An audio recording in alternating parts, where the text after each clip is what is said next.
오늘의 주제는 캐나다와 미국 등 서방 국가들의 중국인 강제 송환 사태입니다. 전 세계적으로 중국 배제 움직임이 거세지면서 그 여파가 유학생들에게까지 미치고 있습니다. 캐나다 정부는 올해에만 중국인 학생 비자 신청을 무려 8만 8천 건이나 거부했습니다. 이는 전례 없는 수치이며 유학을 계획하던 수많은 중국 청년들은 거절 통보를 받고 큰 혼란에 빠졌습니다. 그 배경에는 중국 정부에 대한 뿌리 깊은 불신이 자리 잡고 있으며 심사 기준은 급격히 까다로워졌습니다. 미국 또한 상황은 마찬가지여서 공항에서 중국인 학생이 구속되는 사례가 급증하고 있습니다. 입국 심사 과정에서 답변에 사소한 모순만 있어도 즉시 송환되는 경우가 늘어났습니다. 한 학생은 36시간 동안 구금되어 총 10시간에 달하는 강도 높은 신문을 받았다고 증언했습니다. 심사관은 가족 구성원부터 연구 내용에 이르기까지 집요하게 파고듭니다. 특히 경계 대상에는 캐스스나 캐스시 같은 중국 정부 연계 단체와의 관련성도 포함됩니다. 의회는 이들 단체를 해외 공작의 일부로 간주하고 감시망을 좁히고 있습니다. 학생 측의 해명만으로는 신뢰를 얻기 어렵고 경계심은 갈수록 높아지고 있습니다. 한 학생은 서류가 완벽해도 불안감은 사라지지 않는다고 토로합니다. 미국 측은 정치적 배경에 매우 민감하며 과거 SNS 게시물까지 대조하는 것으로 알려졌습니다. 사소한 좋아요, 클릭 하나도 심사 대상이 되며 예상치 못한 질문 공세가 이어지기도 합니다. 중국 정부 관련 단체와 접점이 있다면 본인의 의사와 무관하게 입국길은 막힙니다. 신문 끝에 5년간 입국 금지 처분을 받은 학생도 있어 불안감은 급속도로 확산 중입니다. 이러한 현상은 단순한 개별 사례가 아니라 국제적인 흐름으로 정착되고 있습니다. 중국의 영향력이 학술계에 침투하는 것에 대한 우려가 커지면서 각국이 대책을 강화하고 있는 것입니다. 중국인 학생들은 전 세계에서 배울 기회를 잃고 미래의 선택지마저 좁아지고 있습니다. 유학이 미래를 여는 열쇠라는 과거의 상식이 이제는 뿌리째 흔들리고 있습니다. 과거 환영받던 중국인 유학생을 둘러싼 환경이 완전히 뒤바뀌어 버린 것입니다. 중국 정부가 반발하고 있지만 각국은 안보상의 이유로 양보할 기미를 보이지 않습니다. 미국은 기술 및 정보 유출 방지를 명분으로 심사 강화의 정당성을 강력히 주장합니다. 반면 중국은 청년들을 국외로 보내고 싶어하는 입장이어서 모순은 깊어지고 있습니다. 그러나 세계는 중국의 전략을 간파하고 오히려 위험시하는 태도를 굳혔습니다. 학생은 무해하다는 낡은 인식은 무너졌고 경계가 표준인 시대가 도래했습니다. 학생들은 끊임없이 의심받는 현실에 지쳐 심신의 부담을 호소하고 있습니다. 중국 내 SNS에서는 또 송환당했다는 글이 넘쳐납니다. 한 학생은 공항이 무서워서 가까이만 가도 가슴이 두근거린다며 공포를 호소했습니다.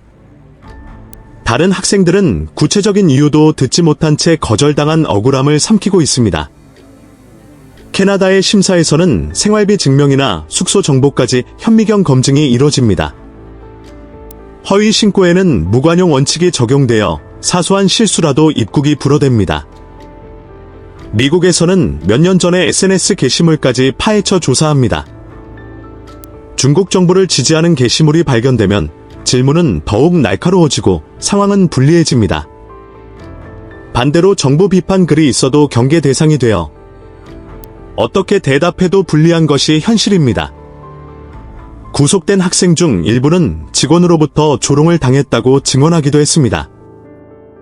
이러한 대우는 학생들을 정신적으로 몰아붙이며 심각한 불안을 야기하고 있습니다. 전 세계의 불신은 유학생뿐만 아니라 중국 국가 전체의 신뢰도 하락으로 이어지고 있습니다.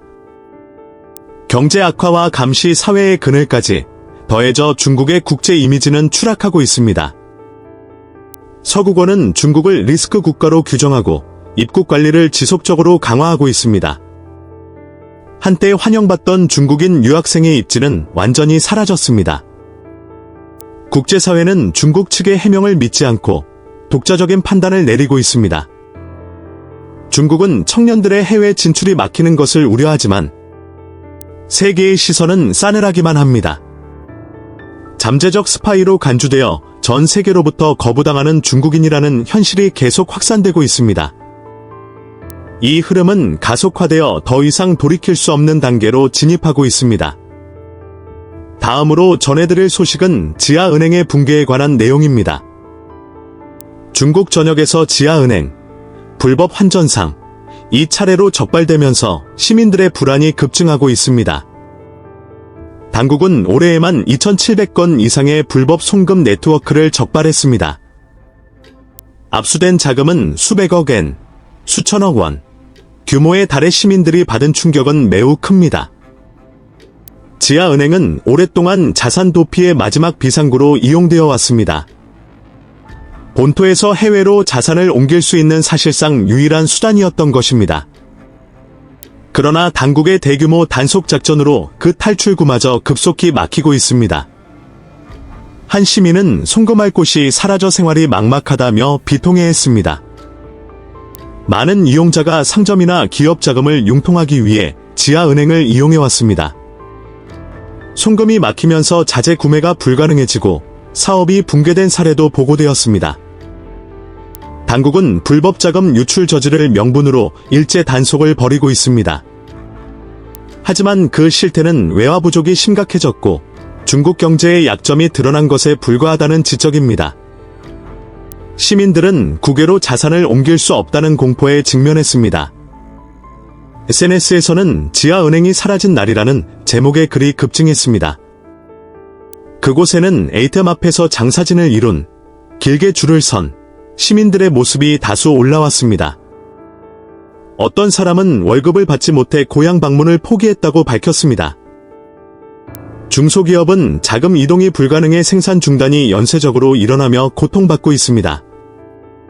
해외에서 원재료를 사오지 못해 공장 가동률은 급격히 떨어졌습니다. 경영자들은 파산 위기에 직면했고 직원의 퇴직도 잇따르고 있습니다. 해외 기업과의 결제도 중단되어 계약이 일방적으로 파기되는 사례도 나오고 있습니다. 중국은 외환 보유고가 넉넉하다고 주장하지만 시장은 그 설명을 믿지 않습니다. 환율 시장에서 위안화 약세가 이어지며 해외로의 자산 도피 심리는 가속화되고 있습니다. 지하은행은 그동안 자산 도피의 주요 통로 역할을 해왔지만 이제는 완전히 차단되어 버렸습니다. 대부분의 기업은 자금이 휴지 조각이 될까봐 공포에 떨고 있습니다. 시민들은 자산 보전을 위해 부동산으로 눈을 돌리지만 부동산 가격마저 급락 중입니다. 부동산업자들은 문의가 절반 이하로 줄었다고 한탄합니다. 예금 봉쇄에 대한 우려도 커져 은행 창구에 긴 줄이 늘어선 광경을 흔히 볼 수 있습니다. 그러나 은행 측은 출금 제한을 강화했고 시민들의 불안은 더욱 깊어졌습니다. 한 지점에서는 일일 출금액을 1,000위안으로 제한했다는 보고도 있습니다. 다른 지역에서는 창구가 예고 없이 닫혀 주민들이 항의하는 소동까지 벌어졌습니다. 지하은행의 정지는 지방 경제에 막대한 타격을 입히고 있습니다. 지방 기업은 외화 조달이 불가능해져 조업 중단이 일상화되고 있습니다. 기업 경영자들은 자금을 지킬 방법이 없다며 비명을 지르고 있습니다. 시민들은 암호화폐로 자산을 옮기려 하지만 규제 강화로 거래가 어렵습니다. 당국은 해외 거래소 접속을 차단하며 자산 도피를 철저히 막고 있습니다. 이로 인해 많은 시민의 자산이 묶여 사실상 봉쇄 상태에 놓였습니다. 지하은행의 소멸은 국가가 시민의 자산 관리를 통제하는 전환점이 되었습니다. 시민들 사이에서는 다음 순서는 예금 봉쇄다라는 소문이 끊이지 않습니다. 임금 체불 기업도 늘어나 생활 불안은 급속도로 사회 전반에 퍼지고 있습니다. 공장 근로자들은 3개월째 야근 수당을 못 받았다고 호소합니다. 정부는 문제를 부인하지만 시민들의 삶은 악화일로를 걷고 있습니다. 지하은행 적발은 통제사회로 가는 움직임을 상징하는 사건이라 할 수 있습니다. 시민들은 자산을 보호할 선택권을 잃고 국가에 대한 의존을 강요받고 있습니다. 그러나 그 의존은 공포와 불신으로 가득 차 있으며 사회 전체에 불온한 공기가 감돌고 있습니다. 지금 중국은 자산의 흐름이 막힌 국가라는 위험한 국면에 접어들었습니다. 마지막으로 발암 물질이 검출된 저가 액세서리 문제에 대해 전해드립니다. 중국산 액세서리에서 기준치의 9,000배에 달하는 충격적인 수치의 발암 물질이 검출되었습니다. 문제가 된 것은 대형 전자상거래 사이트에서 판매되는 저렴한 장신구들입니다. 검사 결과 발암 물질 함유량이 매우 위험한 수준이었습니다. 전문가는 피부 접촉만으로도 장기적인 피해가 발생할 수 있다고 경고합니다. 해당 상품은 젊은 층을 타깃으로 한 저가 브랜드로 전 세계에 대량 유통되고 있었습니다. 구매자 대부분은 단지 가격이 싸다는 이유로 이 제품들을 선택했다고 합니다. SNS에서는 손이 가렵다, 발진이 생겼다 등의 피해 호소가 급증했습니다. 당국은 조사를 시작했지만 늑장 대응으로 거센 비판을 받고 있습니다. 판매업체는 공급업체의 원료 위장 탓이라며 책임을 전가했습니다. 그러나 납품 공장은 이미 폐쇄되어 추적은 사실상 불가능합니다. 화학물질 혼입 경위에 대해 당국은 명확한 설명을 피하고 있습니다. 전문가들은 비용 절감을 위해 안전 기준이 무시되었다고 지적합니다. 한 기술자는 중국 내에서 원료 위장이 관행처럼 굳어졌다고 폭로했습니다. 이러한 위장은 액세서리뿐만 아니라 장난감이나 일용품에도 만연해 있다고 합니다. 국가시장감독관리총국은 형식적인 성명을 냈지만 효과는 미미했습니다. 온라인상에서는 또 책임 회피냐는 비판이 쇄도하고 있습니다. 문제의 상품은 이미 회수 조치되었지.